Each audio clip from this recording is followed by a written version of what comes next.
A few days ago, I made a video where I asked you to imagine a fire truck and then imagine that fire truck bursting into flames. Now I'd like you to imagine that fire truck just blowing straight up. Bernie Sanders, his White House campaign has been hit with a federal labor complaint. This is crazy. Of all of the people to be hit with this, of all of the people to screw up labor relations, I'm surprised to see that it's Bernie Sanders. For those that aren't familiar, his staff was upset that they weren't getting $15 an hour equivalent in their salaries. Now, his campaign initially did want to offer more money, but that would have, so based on the negotiation and the deal they had, the more money you make, the less they cover in healthcare costs. So the staff said, you'll pay us more, but then we got to pay for our own healthcare. It's not a good deal. Bernie's initial response and why he's likely in trouble right now was, one, to say to the media, I am disappointed that they would do this. It's not how you negotiate, blah, blah, blah. New York Post editorial board said that could be a federal labor violation, intimidation. But apparently, I think interrogation is one of them too. So here's the gist of it. And this shocked me, okay?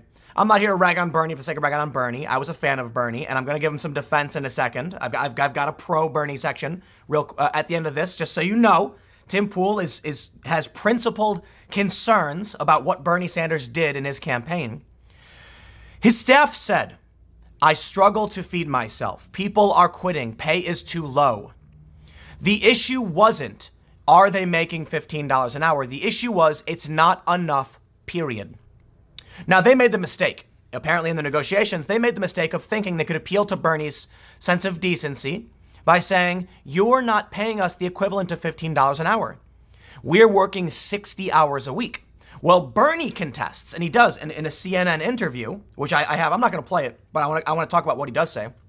He contends they're getting $17 an hour, is what he says. Right, they're getting $17 an hour based on a 40-hour work week, but they're working 60. The issue isn't that they're not getting paid the equivalent of an hourly wage. It's that they can't feed themselves on the amount of money you're giving them, period. So I do say they negotiated improperly. I would have pushed back and said, Bernie, I don't care how much you pay us per hour for your PR stunt or whatever for the press. We need more money for food, period. Bernie's response, work less hours. I kid you not. Listen, if somebody's working 60 hours to get the job done and you say, stop at 40, you're telling them to increase their work speed by 50%. And you're saying, I don't care that you can't feed yourself. The problem, so you know, and this is the point I made before. If somebody is saying, I'm not making enough money to feed myself, and you say, here's an extra day, work faster, what are you telling them basically? Go work at McDonald's or Starbucks to make up the money you're not getting from me? So Bernie, you're letting me down, but let's read the complaint. And trust me when I say there's a lot to the Bernie story, and I definitely want to give him some defense because the media attacks are always very crooked. This is from Bloomberg Law, Sanders' White House campaign hit with federal labor complaint. They say Sanders' 2020 presidential campaign has been hit with an unfair labor practice complaint, alleging illegal employee interrogation and retaliation against staffers. The July 19 complaint to the National Labor Relations Board filed by an unnamed individual in Indiana was posted to the agency's website late July 22nd. It comes as tense negotiations between the Sanders campaign and the union representing staffers recently boiled over publicly. The Washington Post reported July 23 that union organizers for the campaign had won a pay raise and reached a compromise to reduce the hours of some workers. So that's good news for his staff. And it's essentially what I wanted to highlight in this. Bernie Sanders on CNN says they reached an agreement. So long as it includes a pay increase, fine, good. But I will stress, cutting hours means, sure, they're getting paid more, but they're going to be doing the same work, but they've got to do it faster, which can mean more stress. But let's see why they're complaining.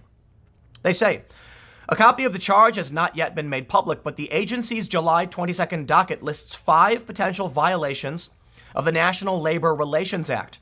The charge also alleges that the campaign unlawfully discharged an employee, modified a labor contract, and engaged in illegal discipline.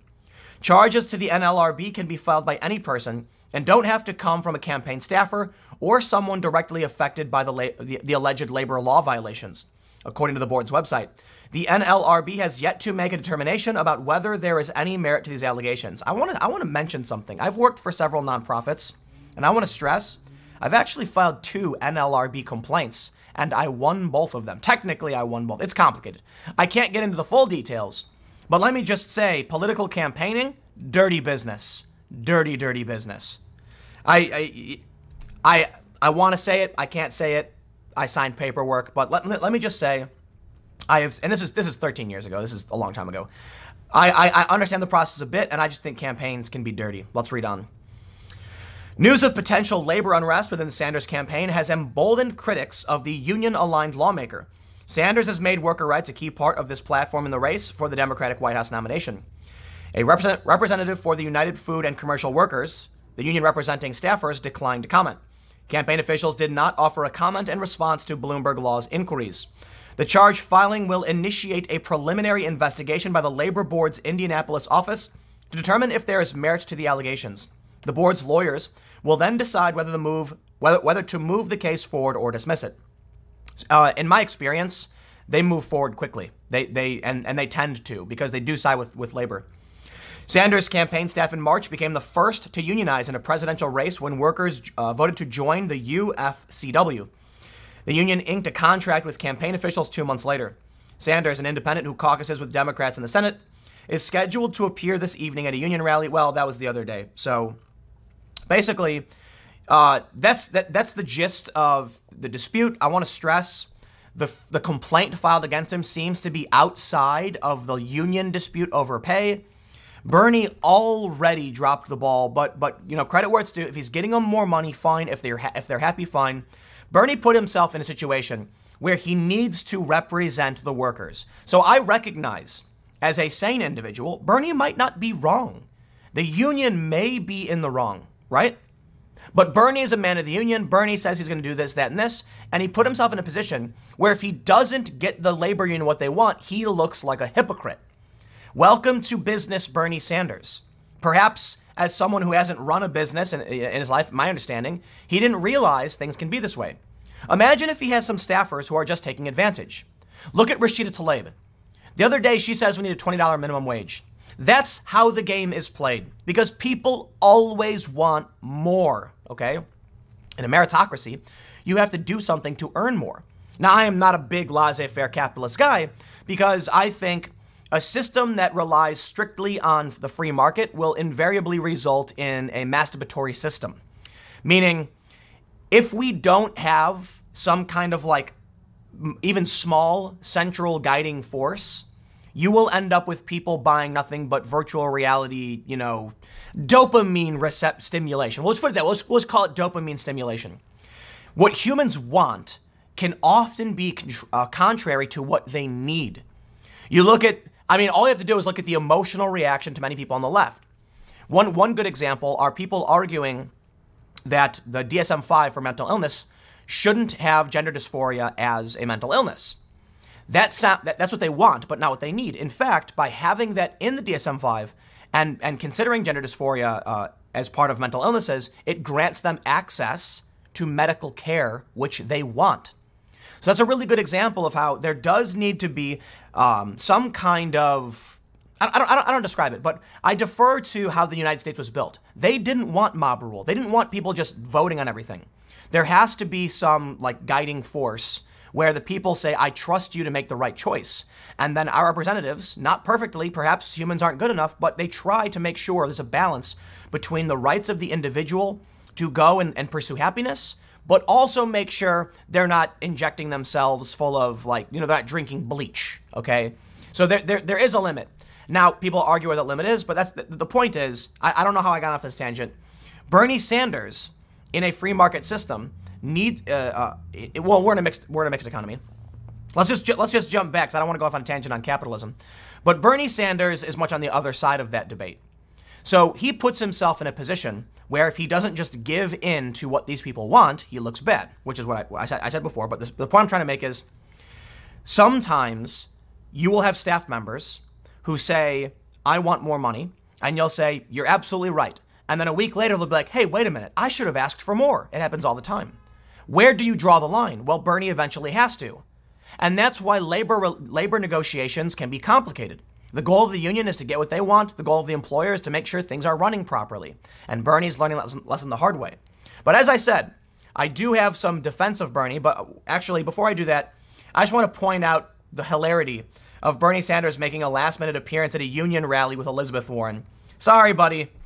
Bad timing. Bad timing. Not right now. Not while you're embroiled in federal labor complaints and labor dispute. You know, I will stress, too, people want to take this guy down. They cheated him in 2016. Bernie let me down by showing way too much weakness and then pulling the identitarian card. I was shocked to see it.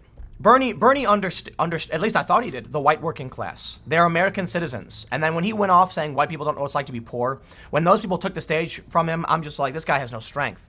But I do want to make sure I take some time to point out the media hates this guy.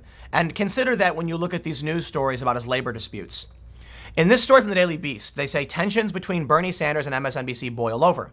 They're specifically referring to a segment where this woman, I don't know who she is, she said Bernie makes his skin crawl. This was MSNBC analyst Mimi Rocha, a former assistant U.S. attorney from the Southern District of New York, a contributor to the Daily Beast, launched a personal critique of Sanders. This is not a critique of Sanders, saying Bernie Sanders makes my skin crawl. She went on to say, I can't identify for you exactly what it is, but I see him as sort of this not pro-women candidate. So having the two of them there, like, I don't understand young women who support him, and I'm hoping having him next to her will help highlight that. That is not a critique.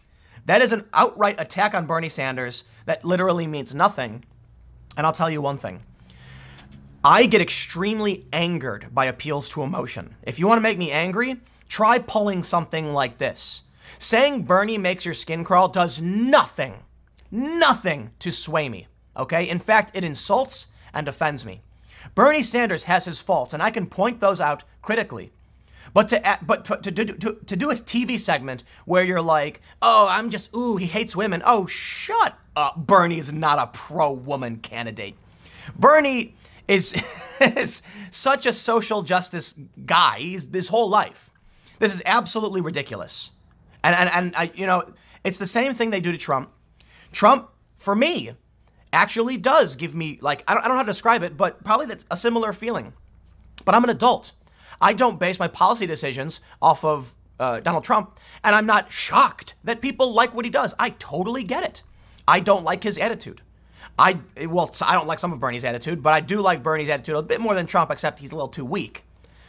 The point is, these appeals to emotion are dirty, underhanded tactics to trigger emotions in people without an argument. And that's what she's doing, in my opinion. When I was really annoyed when I saw this segment. And you got to understand, look, I have my criticisms of Bernie, but I will absolutely defend him when the media, when the fake news smears him and tries playing these BS games. I don't care who you are.